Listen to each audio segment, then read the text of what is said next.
जय हिंद, नमस्कार। स्वागत है आप सभी महत्वाकांक्षी छात्रों व अन्य दर्शकों का ग्रोथ मोड यूपीएससी के अति महत्वाकांक्षी कार्यक्रम संशोधित संपादकीय विश्लेषण के सत्र में मैं हूं आपके साथ ध्रुव जानी। आज इस सत्र के तहत द हिंदू से एक अच्छा लेख हमें मिला है, महत्वपूर्ण लेख है जो कि स्पेस सेक्टर में या आप कह लीजिए अंतरिक्ष के क्षेत्र में भारत की जो उपलब्धियां हैं उसके बारे में बात करता है। साथ ही में जो हमने कुछ दिनों पहले ही ब्राज़ील का अमेजोनिया प्रथम उपग्रह को जो लॉन्च किया, वह लॉन्च के पूरे कार्य को यह लेख ने आधार रखा है और यहाँ भारत के इस क्षेत्र की जो पॉसिबिलिटीज़ है, जो क्षमताएं है, उसके बारे में यहाँ लेखक ने बात की है।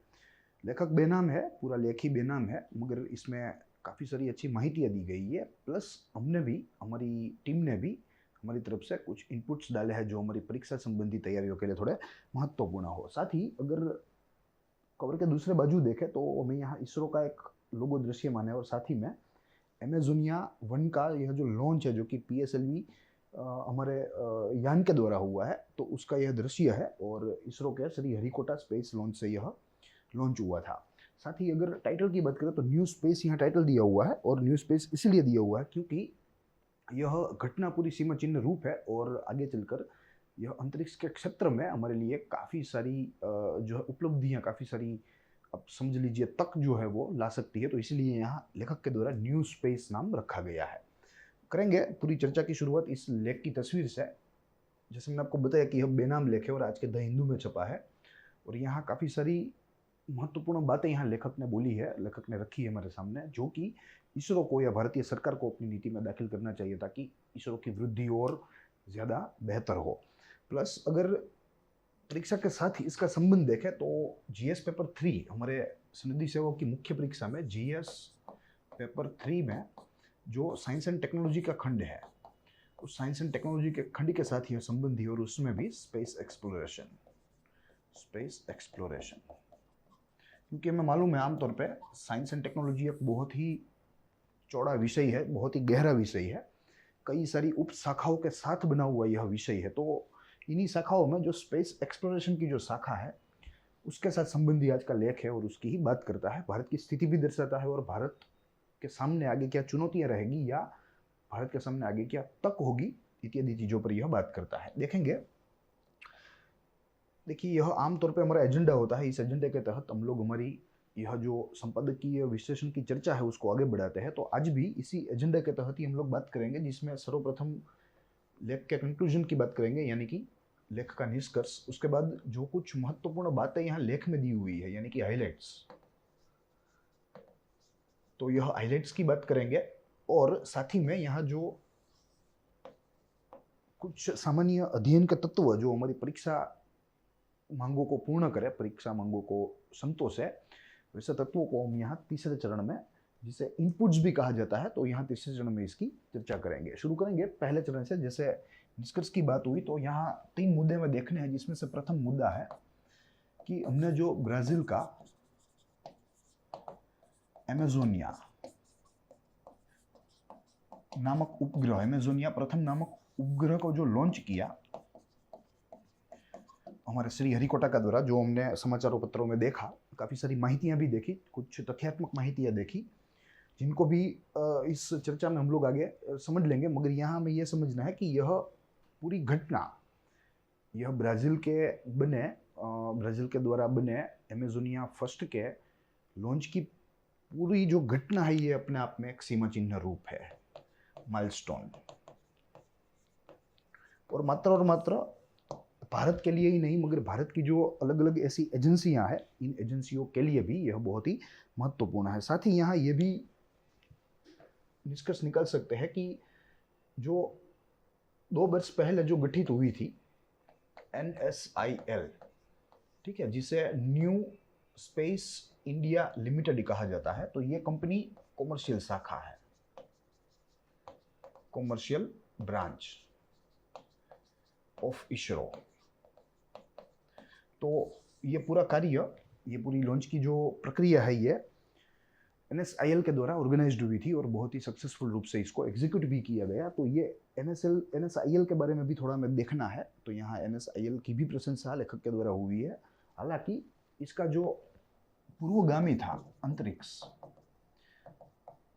वैसे तो ये आज भी मौजूद है, मगर इसकी कार्य क्षमता थोड़ी दुर्बल हुई है। और सामने ये जो नई कंपनी है NSIL, इसकी कार्य क्षमता थोड़ी बड़ी है। इसका जो व्याप है, इसका जो स्पीयर है, वो भी थोड़ा बड़ा है। वाइल अंतरिक्ष जो था, अंतरिक्ष कॉर्पोरेशन लिमिटेड, यह इसरो की एक कॉमर्शियल विंग जरूर थी, मगर इसका कार्य कॉमर्शियल कार्यों तक ही सीमित था। इसको नॉन कॉमर्शियल कार्य या ऐसे कार्य जो कि बिन कॉमर्शियल हो या बिन वाणिज्यिक हो, ऐसे कार्य अंतरिक्ष को नहीं दिए जाते थे। ऐसे कार्य मात्र और मात्र NSIL को दिए गए हैं। तो बाय डिफॉल्ट NSIL का जन्म से ही व्याप जो है वो अंतरिक्ष से काफ़ी बड़ा है। साथ ही में यहाँ लेखक ने अपनी पूरी चर्चा में इसरो की भी प्रशंसा भरपूर की है। इसरो, ठीक है, और करने लायक भी है, क्योंकि अगर हम इसरो का ग्राफ देखें, इसरो के जन्म से, जब इसरो का जन्म हुआ तब से आज तक का जो कार्य का ग्राफ देखें, तो हमें मालूम पड़ता है कि भले ही हमारा वर्क थोड़ा धीमा हो रहा है, मगर हमारा जो सक्सेस रेट है वो दुनिया की किसी भी स्पेस एजेंसी से कम नहीं है, सबसे ज़्यादा है। ठीक है, इसमें नासा भी आ गई, यूरोपियन स्पेस एजेंसी भी आ गई, जाक्सा ऑफ जापान भी आ गई। वे लोग बहुत ही तेज़ी से कार्य तो करते हैं, number of operations, number of missions ज़्यादा करते हैं, मगर अगर उनका फेलियर रेट देखें, फेलियर रेट तो बहुत ही ज़्यादा है। ठीक है, वहीं इसरो का फेलियर रेट बहुत ही कम है, सक्सेस रेट ज़्यादा है। प्लस इसरो के द्वारा बनाई हुई चीज़ें जो है वो सस्ती है। सस्ती होने का मतलब दुर्बल होना नहीं होता है। सस्ती होने का मतलब होता है कि बहुत ही अच्छी तरीके से, बहुत ही ऑर्गेनाइज्ड रूप से इसरो अपने मिशन पर काम करता है, इसरो अपना कार्य करता है। तो इसी के कारण इसरो अपनी कॉस्ट जो है वो भी मेंटेन करता है। और ये कॉस्ट की दलील तो बहुत ही चली थी जब इसरो ने MOM, मार्स ऑर्बिटर मिशन को लॉन्च किया था, तब दुनिया भर से टिकाएं आ रही थी। इनफैक्ट नासा ने सबसे पहले टिका की थी कि भाई हमारे यहाँ तो इतने पैसों में मूवीज़ बनते हैं। ठीक है, तो आप समझ सकते हो कि स्पेस सेक्टर को एक्सप्लोर करने का खर्चा कितना होगा, और नासा करता भी है। नासा अपने मोम जैसे सिमिलर मिशंस में भी भारत की तुलना में 10 गुना अधिक पैसा खर्च करता है, तब जाके वे लोग अपने मिशन को सक्सेसफुल बना पाते हैं। वहीं हमारे साइंटिस्टों ने, भारतीय जो बौद्धिक संसाधन है, उन्होंने बहुत ही कम पैसे में ये पूरा मिशन कर दिया और सक्सेसफुल कर दिया। ठीक है, तो इसलिए भी इसरो की प्रशंसा यहाँ करनी उचित है। तो ये पूरी बात रही निष्कर्ष की। अब अगर आगे देखें तो हमें महत्वपूर्ण बातें देखनी है, जिसमें लेखक ने शुरू किया कि श्रीहरिकोटा से, जो हमें सबको मालूम है कि हमारा लॉन्च पैड से हरिकोटा आंध्र प्रदेश स्थित है, और यहाँ से आमतौर पे हम हमारे स्पेस प्रोग्राम्स को लॉन्च करते हैं, हमारे सैटेलाइट्स को लॉन्च करते हैं, टेस्टिंग वगैरह भी यहाँ ही करते हैं। ठीक है, तो यहाँ से हमने अमेजोनिया फर्स्ट को लॉन्च किया, जो कि पूर्ण रूप से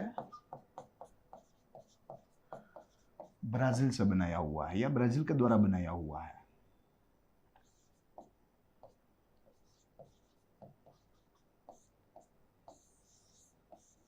और ब्राजील का ही है। तो ये हमें एलिमेंट्री माहिती थोड़ी याद रखनी है, जो हमारी प्रिलिमिनरी परीक्षा में हमें महत्वपूर्ण साबित हो सकती है, हमें फायदेमंद साबित हो सकती है। तो इसी को लेकर लेखक ने अपना आधार बनाकर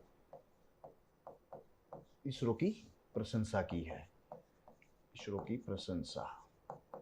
और ये कोई पहला अवसर नहीं है, पहला मौका नहीं है जब भारतीय स्पेस एजेंसी ने विदेशी उपग्रहों को लॉन्च किया हो। काफ़ी बार हो चुका है। इनफैक्ट अंतरिक्ष ने आज दिन तक लगभग 342 उपग्रह, 342 विदेशी उपग्रहों को लॉन्च किया है, जिनका पैसा हमें मिलता है। तो वो तो एक अलग चर्चा है, वो तो अंतरिक्ष को एक्सप्लोर करने की बात है, अंतरिक्ष कॉर्पोरेशन को, मगर यहाँ एक रेफरेंस देना ज़रूरी है। साथ ही में अगर अमेजोनिया की कुछ तथ्यात्मक माहितियों को देखें, अमेजोनिया की, तो सिंपल सा उपग्रह है। अगर इसका स्वभाव देखें तो यह अर्थ ऑब्जर्वेशन सैटेलाइट है, अर्थ ऑब्जर्वेशन सैटेलाइट। साथ ही में इसकी अगर मिशन लाइफ की बात करें तो 4 इयर्स इसकी मिशन लाइफ है। अगर इसका वजन देखें तो 637 किलोग्राम इसका वजन नापा गया है या ऐसा अनुमान है। प्लस यह ब्राजील के द्वारा बनाया हुआ प्रथम ग्रह है। Brazil made first satellite. तो ब्राजील के लिए भी यह एक सीमा चिन्ह रूप घटना है, प्लस साथ ही में भारत के लिए भी सीमा चिन्ह रूप घटना है। साथ ही अगर इसके ऑर्बिट की बात करें तो यह सन सिंक्रोनस ऑर्बिट में प्रस्थापित होने वाला है। सन सिंक्रोनस ऑर्बिट, इसके लिए आपको माहिती होनी चाहिए सन सिंक्रोनस ऑर्बिट दरअसल कहाँ किसे जाता है, कितने प्रकार के ऑर्बिट होते हैं और सन सिंक्रोनस में होने का क्या मतलब है या अन्य कोई ऑर्बिट में होने का क्या मतलब है, ये आपको मालूम होना चाहिए। साथ ही अगर इसका लॉन्च देखें तो PSLV जो हमने जिक्र किया, polar satellite launch vehicle DC-51 के द्वारा इसको लॉन्च किया गया है। तो ये बहुत ही महत्वपूर्ण माहिती है, आमतौर पर प्रिलिमिनरी एग्जाम्स में पूछी जाती है। ठीक है, कोई भी साल ले ले आपको एक या दो प्रश्न इसरो या इसरो के ऐसे लॉन्च के संदर्भ में आपको अवश्य मिलेंगे। तो ये बहुत ही अच्छी माहितियाँ हैं, आप इसे नोट डाउन कर सकते हैं या विकिपीडिया में जाके भी आप इसको देख सकते हैं। ये इतनी बेसिक एलिमेंट्री माहिती है। ठीक है, और ये पूरा लॉन्च जो है वो ऑर्गेनाइज हुआ था NSIL के द्वारा।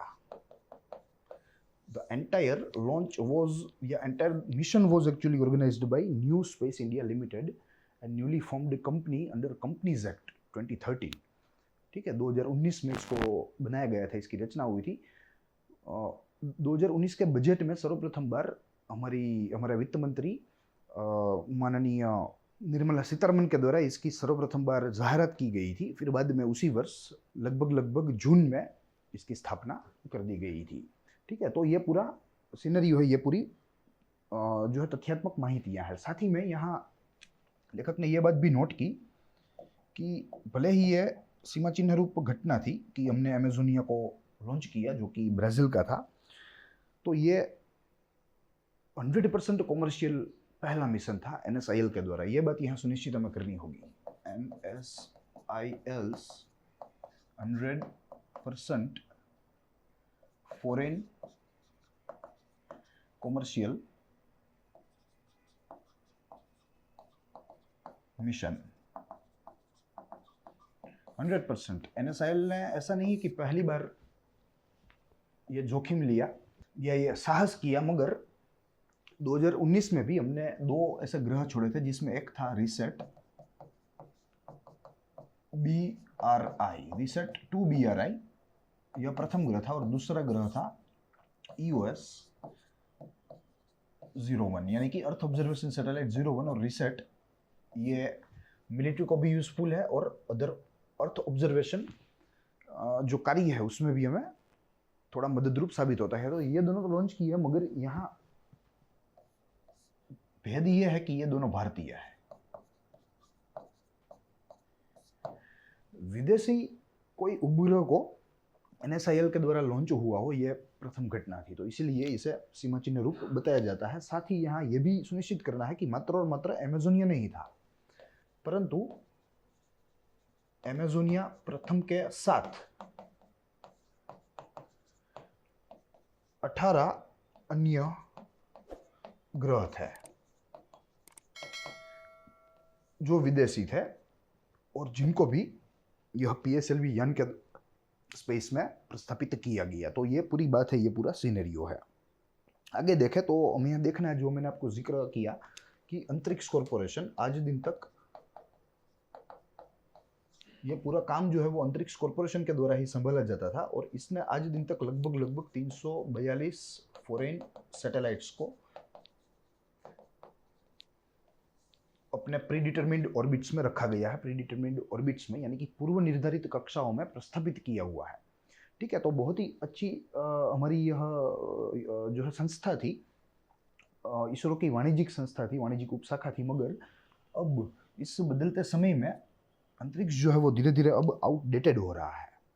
ठीक है, और इसकी जगह एक नई डायनामिक कंपनी की ज़रूरत है, और इसीलिए इसी ज़रूरियत को ध्यान में रखते हुए, मद्देनजर रखते हुए भारतीय सरकार ने NSIL की स्थापना 2019 के जून में करी है।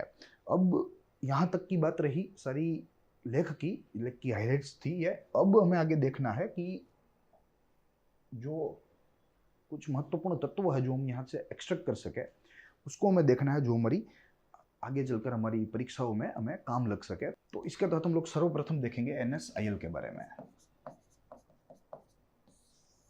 देखिए, यह एक पब्लिक सेक्टर एंटरप्राइज है।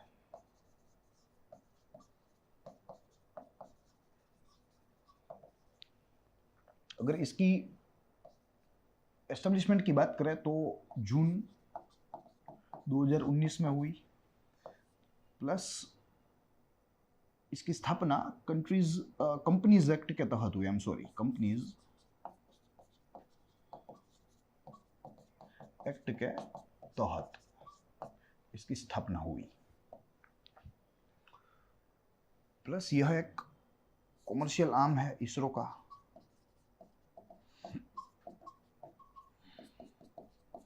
यहाँ आपको इसका पूरा नाम मालूम होना चाहिए, मैं यहाँ लिख नहीं रहा हूँ, मगर ये एक बेसिक सी माहिती है जो आपको मालूम होनी चाहिए, तब जाके ये सारी चीज़ों का प्रभाव आपके दिमाग के ऊपर पड़ सकता है।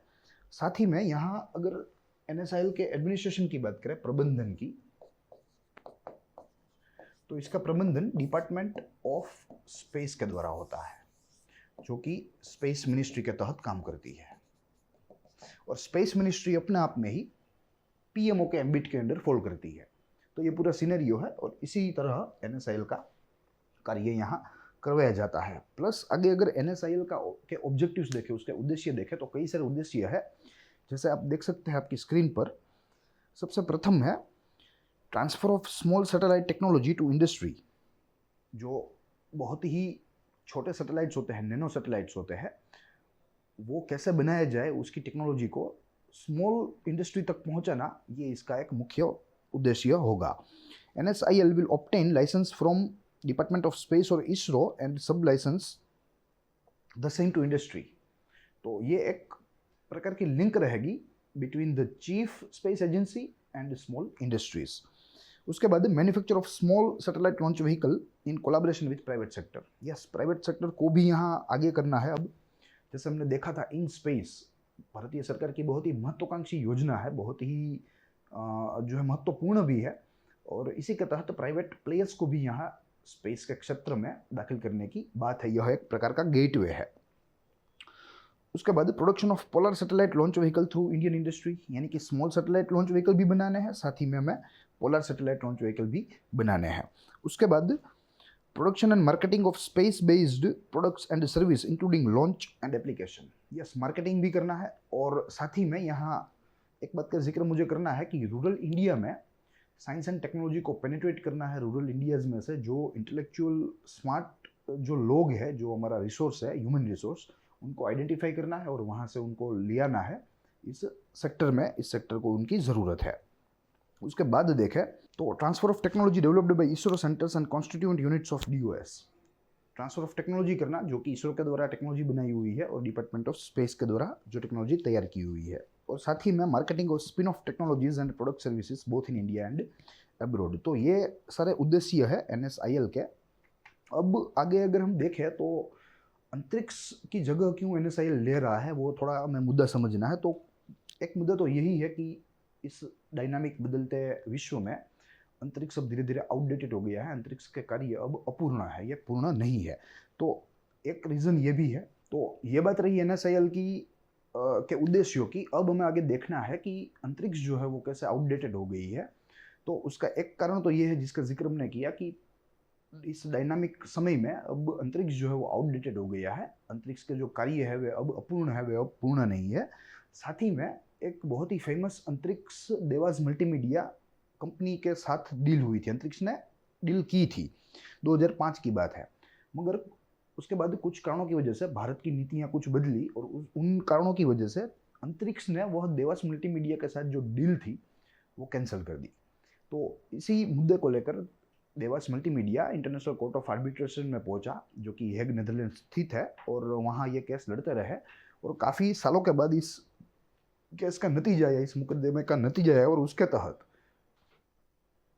उस कोर्ट ने अंतरिक्ष को जो है $1 बिलियन देवास मल्टीमीडिया को पे करने के लिए कहा, कंपेंसेट करने के लिए कहा, क्योंकि अंतरिक्ष ने अपने पक्ष से यह जो कॉन्ट्रैक्ट हुआ था उसको टर्मिनेट कर दिया था, उसको खत्म कर दिया था। तो ये एक प्रकार की नुकसान की भरपाई थी जो कि अंतरिक्ष को अब देनी है। तो इसी सारे मुद्दों के कारण आज अंतरिक्ष जो है वो थोड़ा बूढ़ा हो गया है और इस नए समय में वो चल पाने के काबिल नहीं है। तो इसीलिए इसी सारी चीज़ों को, इसी सारी चुनौतियों को मद्देनजर रखते हुए भारतीय सरकार ने, भारतीय देश की केंद्र सरकार ने NSIL नामक नई कंपनी का गठन किया और इसको नए कार्य थोड़े ज़्यादा प्रमाण में, इसका स्पीयर भी थोड़ा ज़्यादा किया और इसको क्रियान्वयन बनाया। तो ये पूरी बात है।